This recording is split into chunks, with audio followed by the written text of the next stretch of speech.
a good team together at Leicester City.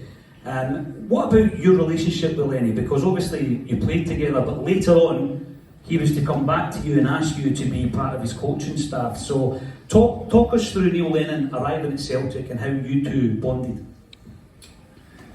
We didn't really bond there back then when we played. We were actually arguing every game, every match, because I played behind him. He was our sitting midfielder, defensive midfielder, and he was not only pretty good, he was very excellent at his job. That's why Martin signed him and took him in. And I think personally he never got enough credit, that he was so good reading game, always in the right position. So I loved having him in front of me.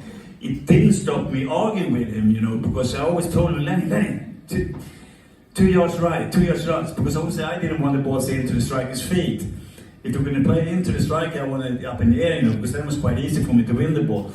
But he was so good, so he was covering so much yardage, and he was always in the right place. So personally, I understood why the gaffer signed him.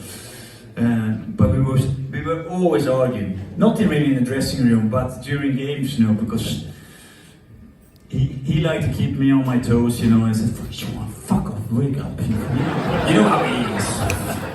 Wake up, you fucker.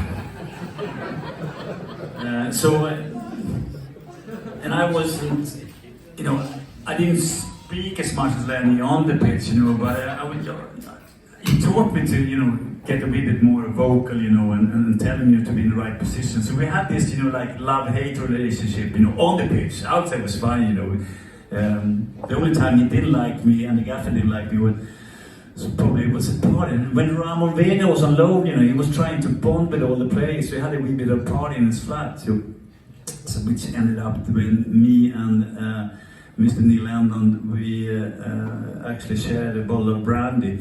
So maybe not a full bottle, but a few glasses of brandy. And Lenny obviously fell on the curb outside.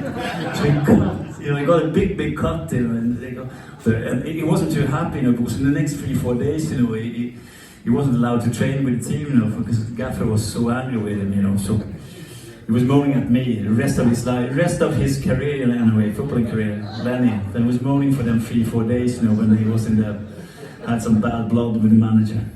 Is it true then, to chill now, you brought some snus over from